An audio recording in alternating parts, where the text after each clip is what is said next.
దేవుడు నీ కొరకు ఏదో ఒక పెద్ద ప్రణాళిక కలిగి ఉన్నాడు. ఆ కారణం చేత నిన్ను మందిరం దాకా తీసుకొచ్చాడు. ఆ కారణం చేత నిన్ను దీర్ఘదర్శి దగ్గరికి నడిపించాడు. ఆ కారణం చేతే నీ గార్ధబాలు తప్పిపోయేటట్లు చేశాడు. ఎక్కడికి వెళ్ళినా దొరకకుండా చేశాడు. సన్నిధికి వస్తేనే జరిగేటట్లు చేశాడు. నీతో దేవుడు ఏదో మాట్లాడాలనుకుంటున్నాడు. ఆమేన్, హల్లెలూయా. కొంతమంది అనుకుంటారు, పాస్టర్ గారు ఇదిగో గర్భఫలం వస్తే చాలండి, ఇల్లు కట్టుకుంటే చాలండి, పొలం కొనుక్కుంటే చాలండి, ఇదిగో మంచిగా పిల్లలకి పెళ్లి చేస్తే చాలండి, నాకు ఉద్యోగం వస్తే చాలండి, మా కుటుంబం అంతా బాగుంటే ఇదే చాలండి బాబు అనుకొని ఇది చాలు ఇది చాలు ఇది చాలు అనుకుంటూ నువ్వు దేవుని సన్నిధికి వచ్చేవేమో. నేను మాట ప్రభు పేట చెప్తున్నాను, జాగ్రత్తగా విను. నువ్వు అనుకున్నది చేయడం మాత్రమే కాదు, నువ్వు కానీ నీ కుటుంబం కానీ ఏనాడు ఇదిగో నీ జీవితంలో ఇలా జరుగుతుందని తలంచిన ఒక గొప్ప కార్యం ఏదో నా దేవుడు నీ కొరకు చేయబోతున్నాడు. ఆమేన్, హల్లెలూయా. ఏమండి, మీకు చెప్పే ఈ సంగతులు ఏమండి బహు జాగ్రత్తగా మీ మైండ్లోనికి, మీ హృదయంలో, మీ ఆత్మలోనికి మీరు రిసీవ్ చేసుకోండి దేవుని బిడ్డలారా.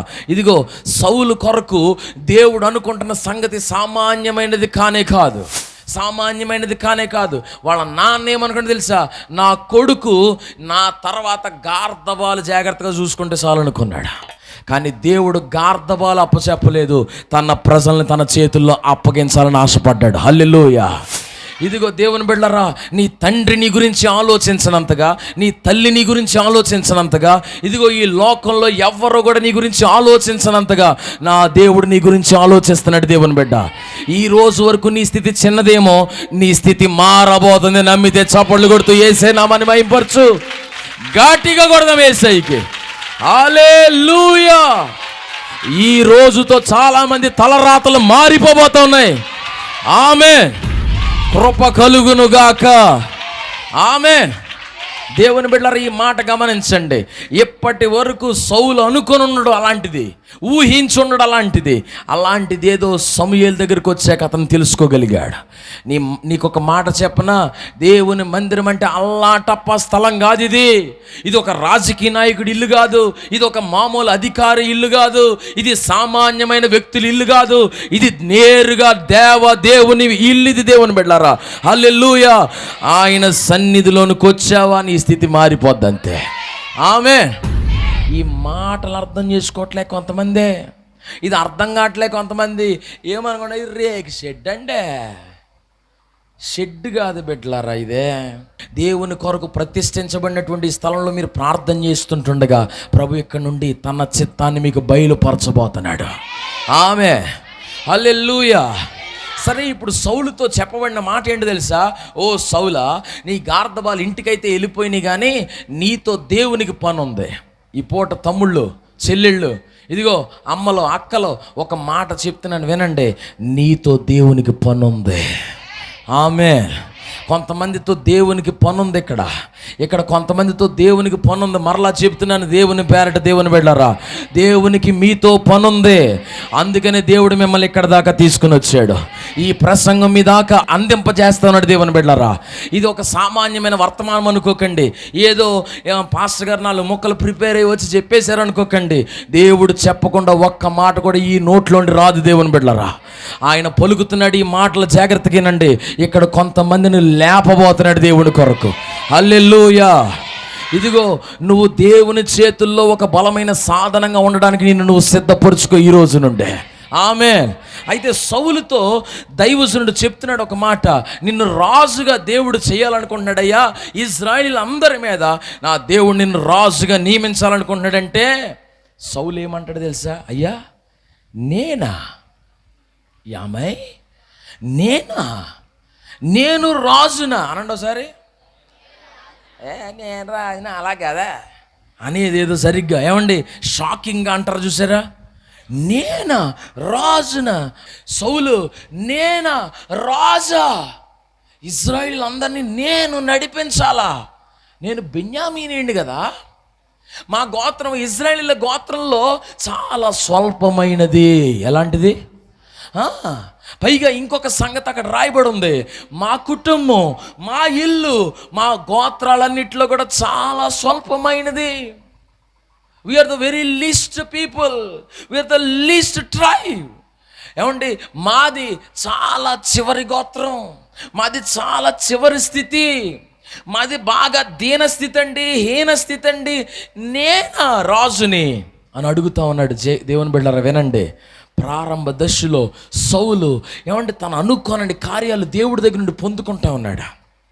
అయితే సౌలుని దైవజనుడు నూనె బుడ్డు తీసుకొని సౌలు గారి మీద తైలం పోసి అభిషేకించనుంటే మనోడికి కొత్త మనసు వచ్చేసిందంట. ఆమె ఇప్పుడు దాకా గాలి తిరిగేవాడు, సైలెన్సర్ తీసేసి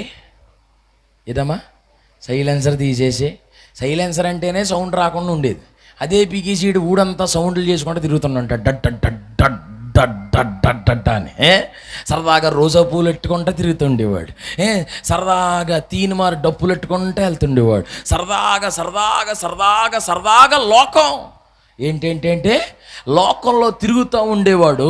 ఇప్పుడు తైలం పోయబడగానే అతని లోపల ఒక పెను మార్పు ప్రారంభమైపోయింది.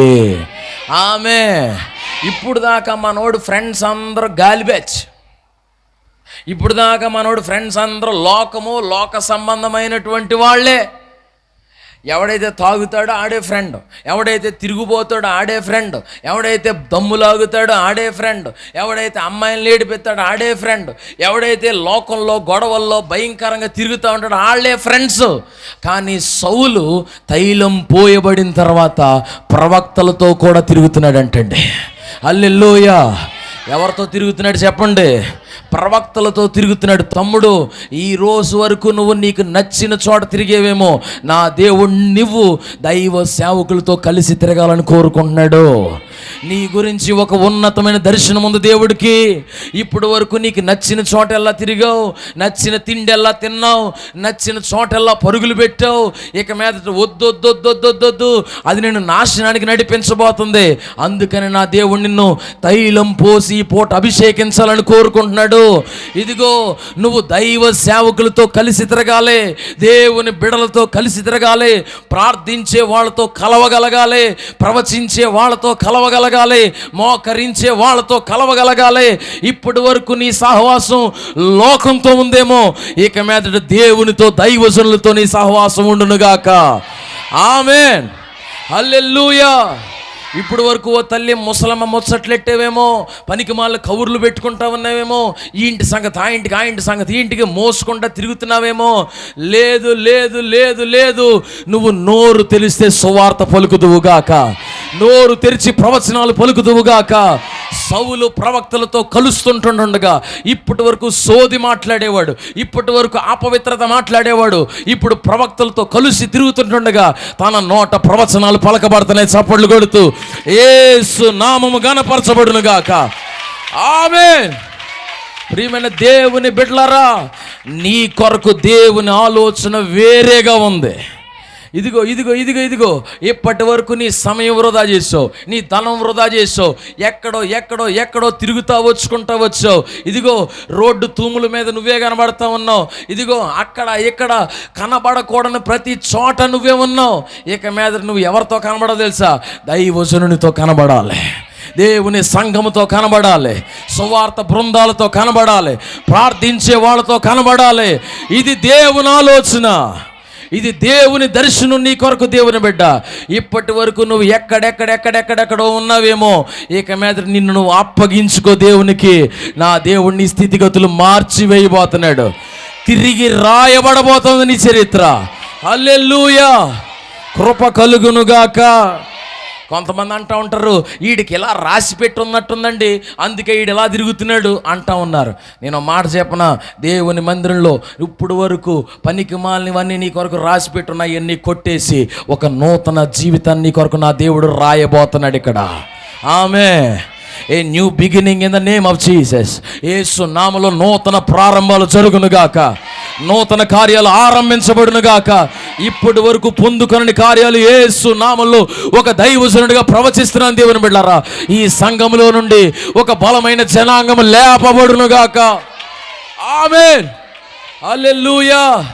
రండి దేవుని బిడ్డలారా, ఈ మాటలు జాగ్రత్తగా వినండి. సౌలు పరిస్థితులు మారిపోయాయి, స్థితిగతులు మారిపోయాయి. ఇప్పటి వరకు ఉన్న స్థితి కాదు, ఇప్పటి నుండి పరిస్థితులు మారిపోయాయి.